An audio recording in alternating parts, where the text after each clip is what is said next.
Welcome to Tapping Wisdom. I'm Sue Padernacht, and thank you for joining me in this next episode of our discussion on leadership in this turbulent and changing times that we're living in now in the summer of 2021. I'd like to invite you to join me in welcoming Vice Chancellor Doug Haynes from the University of California, Irvine. I met Vice Chancellor Haynes back in 2018 after the shooting at the synagogue at the Tree of Life in Philadelphia. There was an interfaith service that I decided to attend a week after, and Vice Chancellor Haynes was a member of the panel of experts who spoke about hatred and extremism in the United States, and then specifically speaking about the implications for Irvine. We later became acquainted, and then as of last year, after George Floyd's murder, Vice Chancellor Haynes developed and is leading the Black Thriving Initiative at University of California, Irvine. And I, among many members of the white community, have been humbled and disappointed by the degree of systemic racism that continues to sustain in the Black community and other communities of color as well. It's not just the Black community, but this is what we're going to focus on today. Personally, I thought it was more personal and interpersonal. So I have become one of Doug's many, hundreds of students who have been learning more about this. So thank you, Vice Chancellor Haynes. Doug, thank you for joining us. I'd like to invite you to introduce yourself and the Black Thriving Initiative to our audience. Well, thank you so much, Sue. And, I really value and honor our relationship because I think we both are two learners on a journey of discovery about ourselves and the world we inhabit, and really the world we want to make. And so my connection really to University of California, to Orange County, really began in the 1990s when I joined the faculty of the Department of History.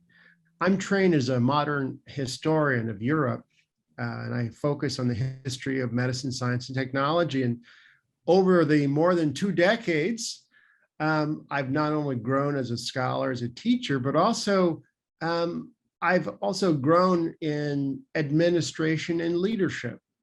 And I have to be quite candid with you, the past 20 months or so have really been both a challenge as well as an opportunity to discover what leading means as a servant leader, right?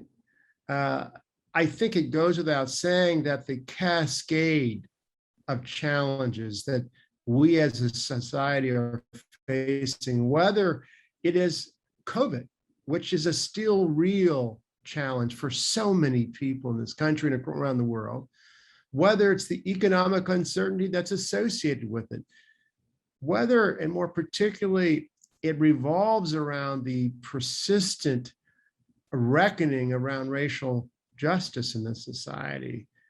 These issues reveal leaders, right? As much as define them. And so I think that for this campus, which it's important to remember, there's 50,000 people who learn and work at UC Irvine at the main campus in Irvine and also at the medical center in Orange, where our frontline health professionals are really seeking to promote health and wellness in this terrific context of COVID. And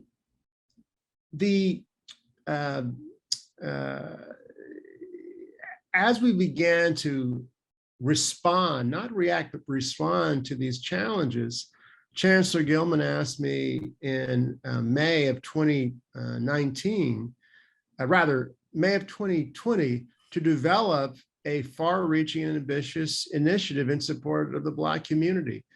And I need to point out that it was a response, not a reaction. And part of my attention to that qualification is that it was about, we needed reasons to act, reasons to prioritize, reason to be mindful. And so we launched the Black Thriving Initiative almost a year ago, August 25, 2020. And it really focuses on two related aspirational drivers. One is to transform UCI into the nation's foremost destination for Black people to thrive, whether as undergraduates and graduate students, faculty or staff employees, alums, and communities that we proudly serve. And we do that by recognizing that anti-Blackness is an existential threat to our mission as a public research university, right? That's unique. The pairing of these two reasons is quite unique because for the first time, a major national institution has acknowledged that anti-Blackness actually prevents, disables this entity to fulfill its mission. And by seeking to become the nation's foremost destination for Black people to thrive, it really is an opportunity to be mindful, to bring the intention, to bring the attention and the attitude, to look at our culture, to understand our research and teaching mission, and above all, to connect ourselves more and in fact deeply with Black communities in Orange County, the state of California, across the country and around the world. So I know I've said a mouthful, but I think that the confluence of events have created the conditions for organizations and for leaders to take the next step. There's so much, there's so many organizational change and excellence implications to this.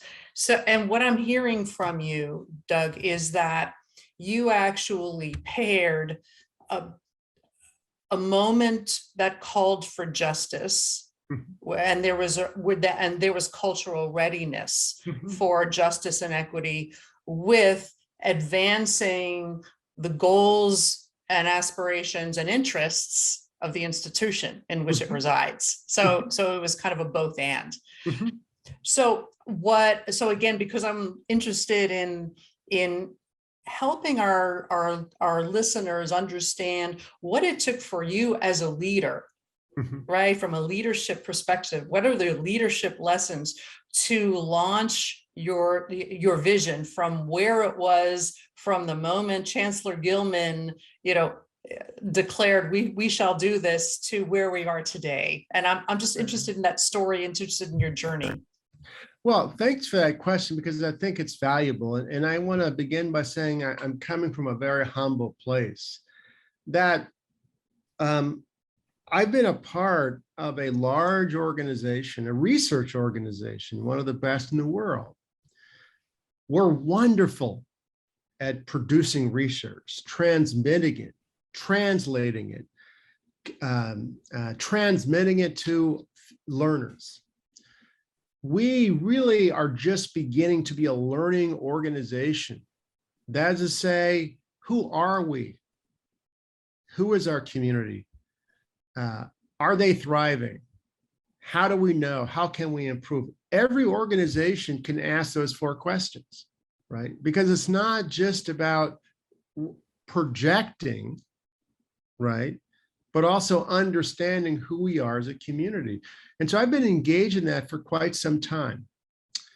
And that, I think, helped prepare me, right, to be able to do a number of things to carry out Chancellor Gilman's direction. And one was to listen, right? Not hear, but to listen, to invite people to have trust in me, to trust me with their concerns, with their frustrations, with their hopes. And remember, it's not enough to say this is important. You also have to be patient as a listener, because when people are talking about their trauma, and so for Black or African American students or employees, they exist in the world in which there's a great deal of uncertainty about their value, right? And so even though we may work very hard as an organization to promote inclusive excellence, we have to remember that in the world, it's quite different. And so listening is about understanding where people are coming from. It's about meeting them where they are, learning where they are, and then asking them, what do you need? And what's striking is that sometimes we conflate needs with wants. I think the second thing is to understand in listening the power differences in organizations. Organizations aren't flat. So UCI, like many research universities, is organized in terms of power grid. There's the horizontal, which is primarily the faculty, that are nominally peers, right? And then it's horizontal, where employees have supervisors. They report to supervisors, right? And so the real challenge is, how do you reconcile that with an organizational commitment to inclusive excellence? And it requires listening, because everyone is not situated in the same place. The third thing is not only to listen and listen more, but to document what people are saying, so that you're confirming what they're saying. And so that you can use that document as a basis for informing the formation of a broader vision. And then engage with leadership, right? So it's not enough to go to people and say, how are you doing? What do you need? How can we support you? Where have we failed? And to report that back in a candid way to leadership, right? And I want to give credit to Chancellor Gilman, because he has been very clear. We're responding, not reacting. Can you describe the difference?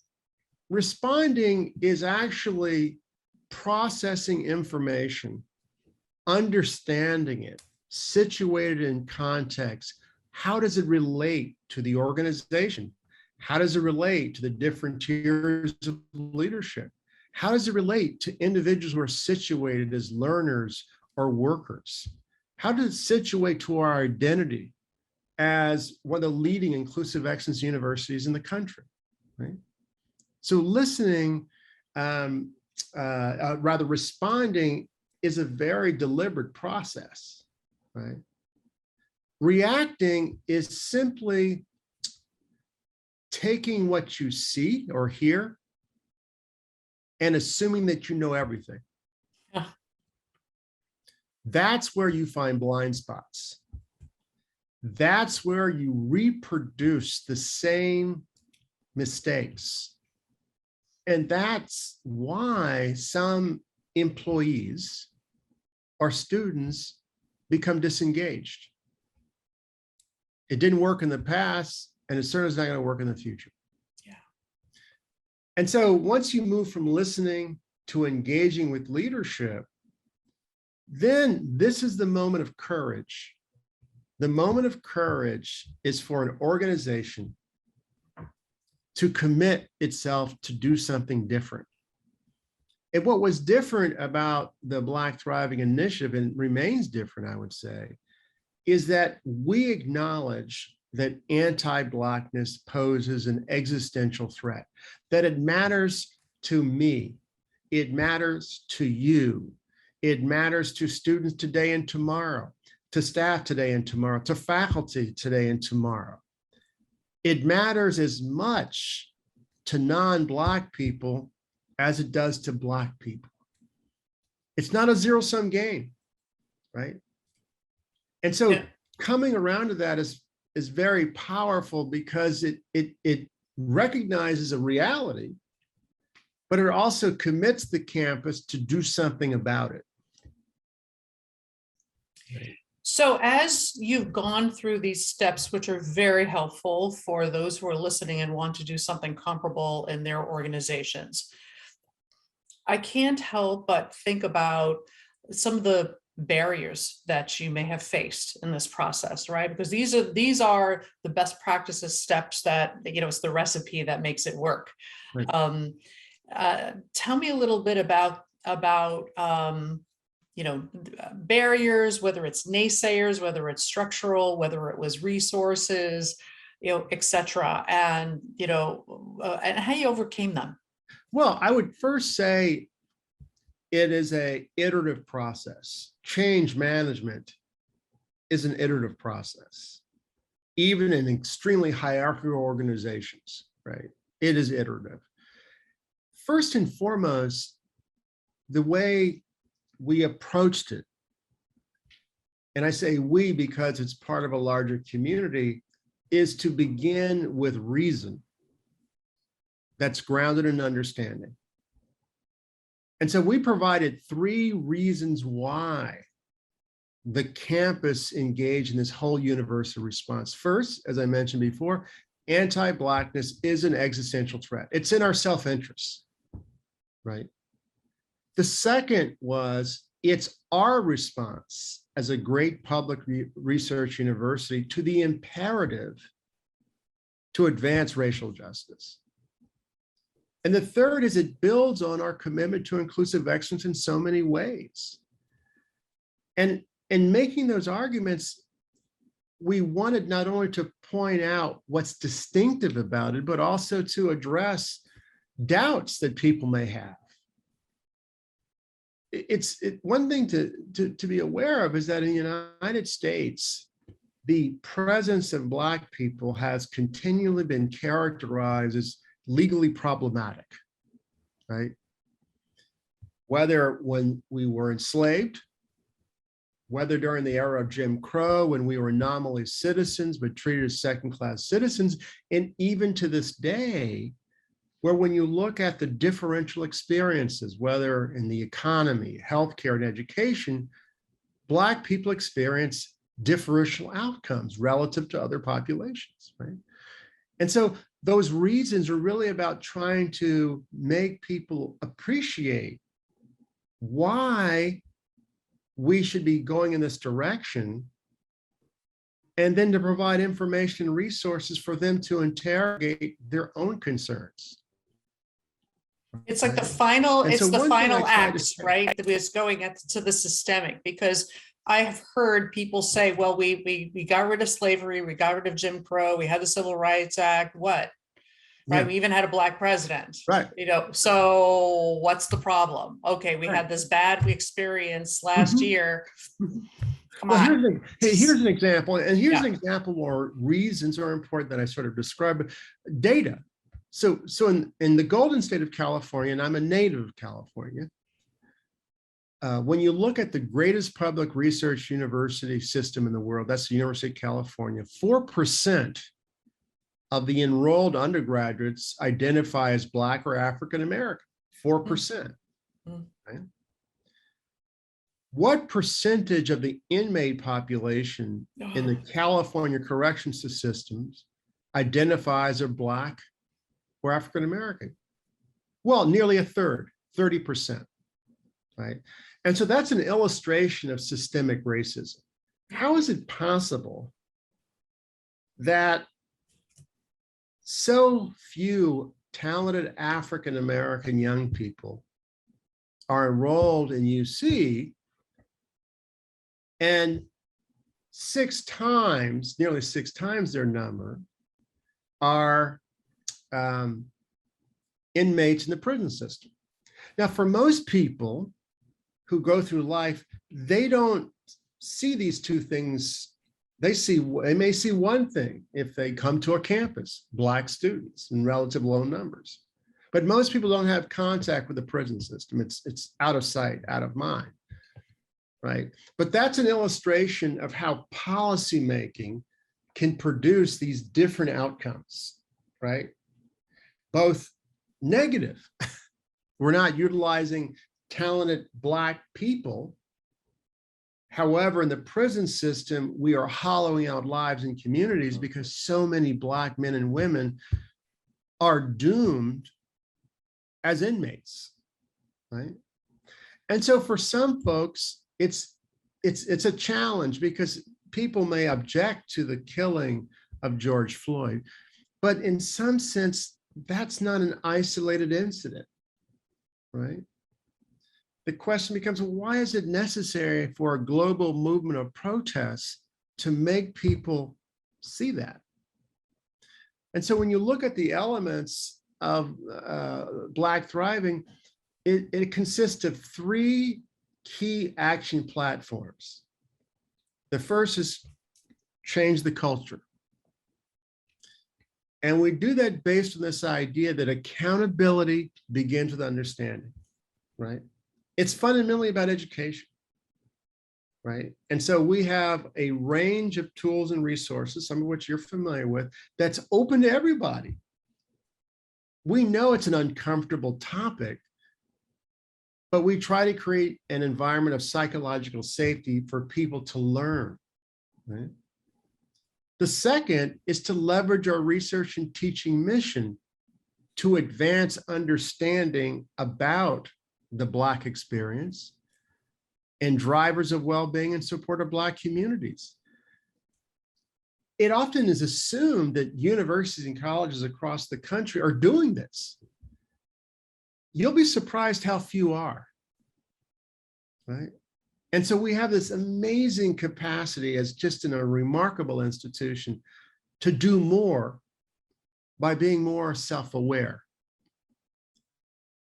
And the third thing is to connect our future as a great public research university to the success of Black people.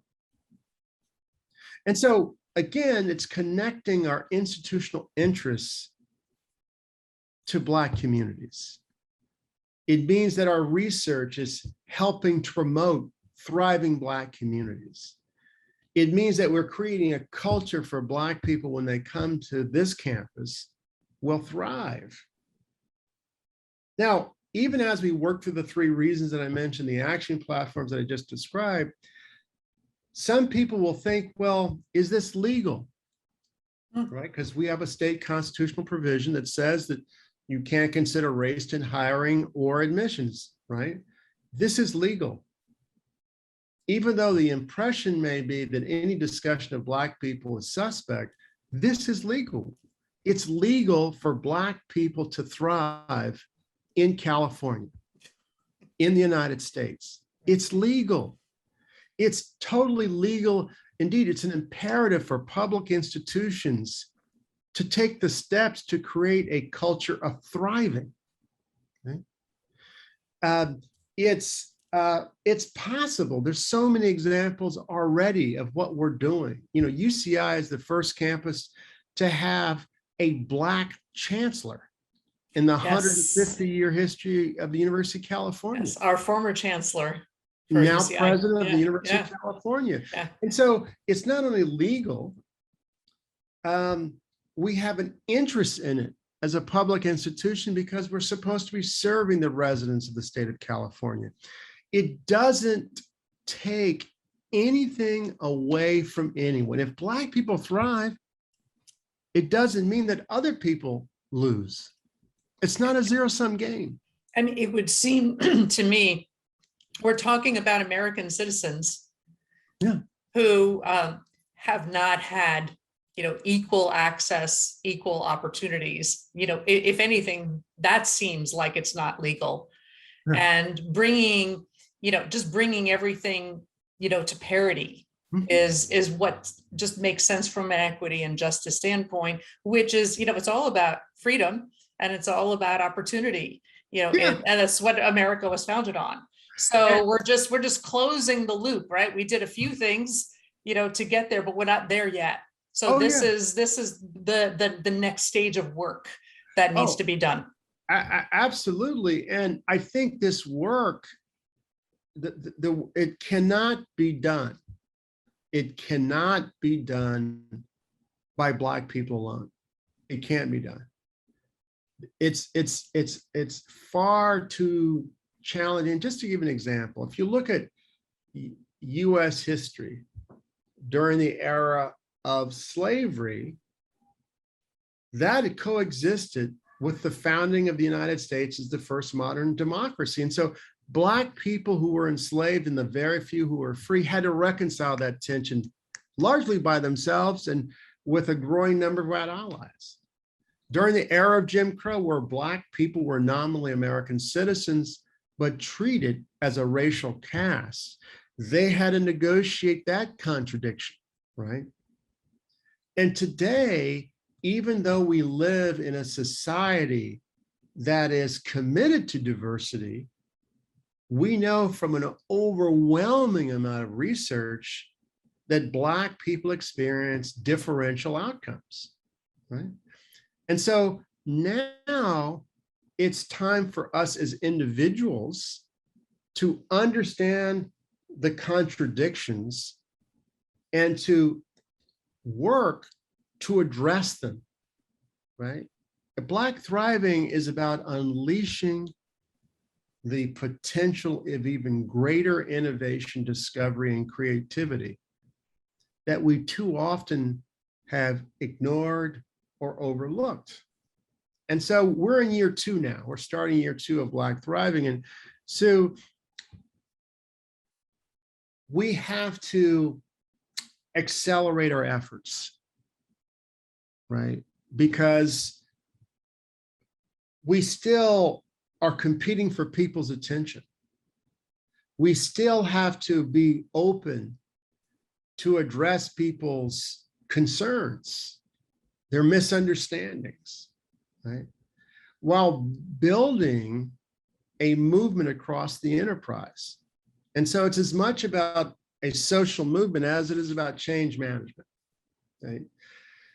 And it's all of those things. And I want to be clear. I work with my coworkers. I work with my colleagues. I work with community members to build something together. So you can't simply say, all we need is a unicorn.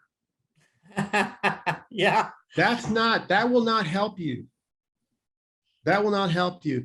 A statement by the CEO or the president, that will not help you. Because if you look at, for example, among the Fortune 500 companies, less than 10 have either a Black man or a woman as the chief executive officer. Same thing with boards of directors as well. Yeah. And even at the near tier stretch positions. And, instead of asking the question, I say it, I would ask this question. Does the absence of Black people in any organization, is that indicative of anti-Blackness? I'm not asking people to provide the right answer. I want them to consider the question, ask the question. Well, what's the second question? What's the second question?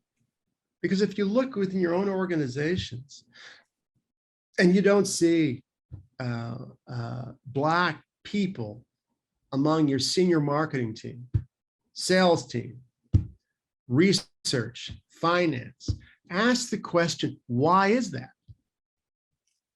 And don't rely on these sort of casual, anecdotal excuses that masquerade as explanations. ask the question, why is it that in the 21st century, many of our corporations at the senior leadership position look like plantations, right? And I use that example because the plantation is an organization. Mhm. It looks the way it looks like because people make decisions or made decisions. That general phenomenon of decision-making in an organization persists to this day. And so I think that this is something that will endure, but it's fundamental to being a learning organization. We have to collect data, analyze data, use that to inform the choices that we make, constantly engaging with people through education and training, and change, believing in change.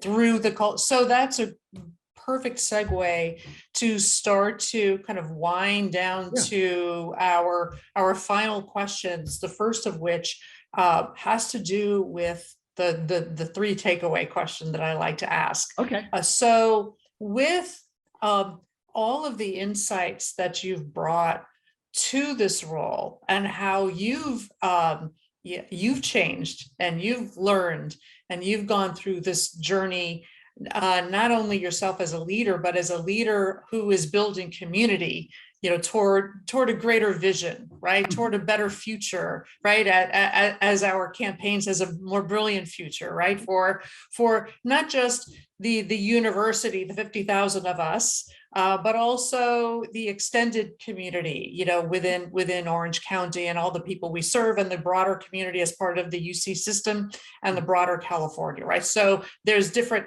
concentric circles of connection that we all make.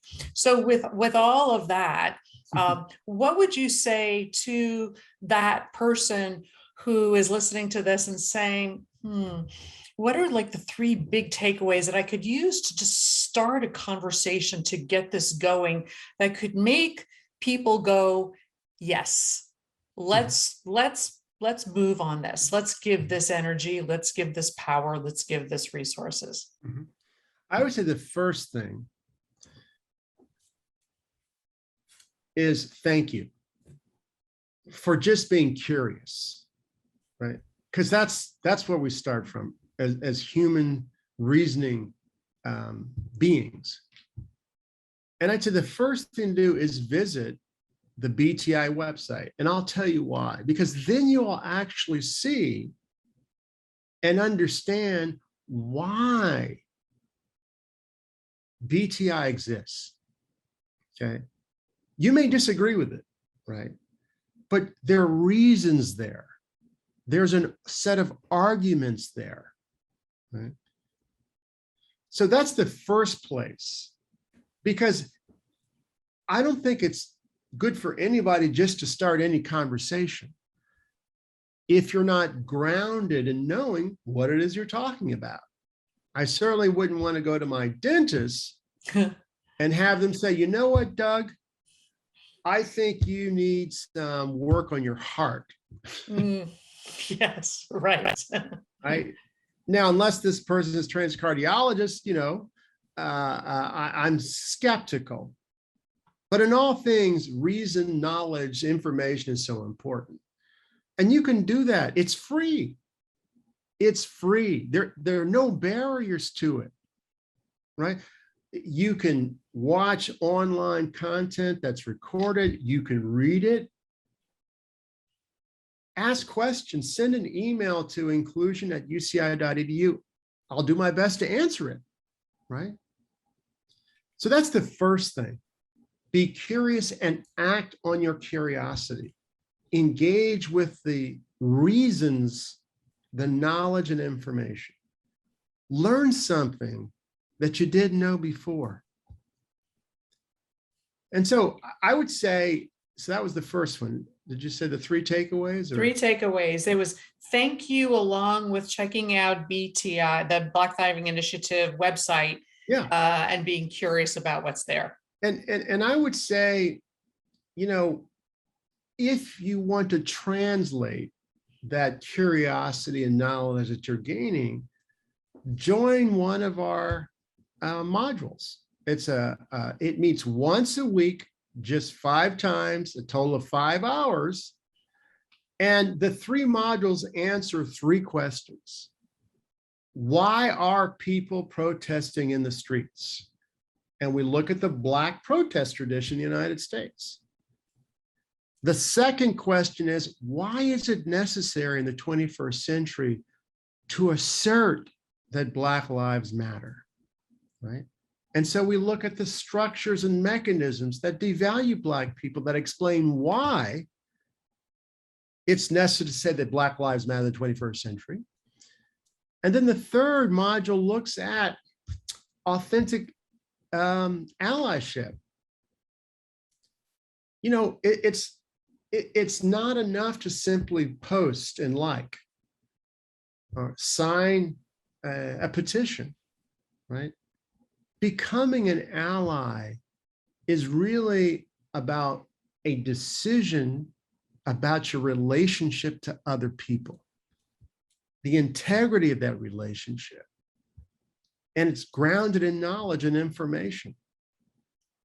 And so I would say that's the second thing. Enact your curiosity, your interest, and your knowledge about Black thriving by learning more. And then the third thing is do what you can where you are. I don't want anyone to think that they have to sacrifice their lives, sacrifice their job, sacrifice their relationships. But if this is something that you believe matters, if Black lives matter, if Black thriving matters to you, if you see Black thriving as fundamental to the future of the university, of our society, then do something about it. You can do something by learning. You can do something about joining a learning community. You can do something about it by how you interact with people, what questions you ask, right? So those are some ways to get involved, and ultimately being in a place where you feel that you can convey to other people why Black thriving matters, right? So those are 3 things that come to mind, you know, curiosity and knowledge, education and engagement, and above all, enacting Black thriving wherever you're situated. Thank you for sharing those. Those are so valuable, regardless of whether someone is a chief diversity officer in a Fortune 500 company or working in a small $1 million nonprofit in a small community. The intentionality of doing right, and turning, kind of your point about turning the culture, and turning the institutions, and using whatever the resources are and meeting people where they are by listening, right? Where's their readiness, and meeting them where they are. And and just like an exercise, every little bit counts. Every movement forward counts. You may not run a marathon, but just going for a fast walk around the block, it all counts. If everybody just did small things, what a huge difference it would make, right? It would make a huge difference, because it's really about scale. And if people are moving in the same direction, it creates a momentum, right? And so, I think that we can change the future so long as we're prepared to make adjustments now. And I think that Black thriving is possible anywhere, but you have to begin with understanding as the foundation of accountability. There's nothing to get around it. Absolutely. Absolutely. So my final question to you, Doug, is what have I not asked that would be helpful to know that you would like to share? Oh, okay. How is it that a native of San Francisco has spent the better part of nearly 30 years in Orange County. That's a great Highly question. unlikely counties. But the reason is because Orange County has grown and it's helped me change. And so it's possible for someone from San Francisco to come to Orange County and thrive. It's possible for the concept of Black thriving to originate, not in San Francisco, not in LA, but here at UC Irvine.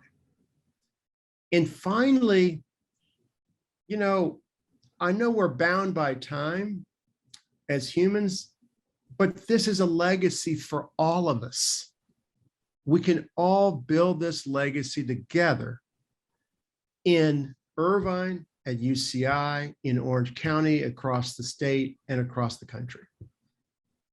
Thank you so much, Doug. It's so inspiring to hear how a terrible moment in American history last year has been converted to action, to kind of bending, even though the arc bent the wrong way, it's bending it back again, and even bending it back the right way, and with forward movement.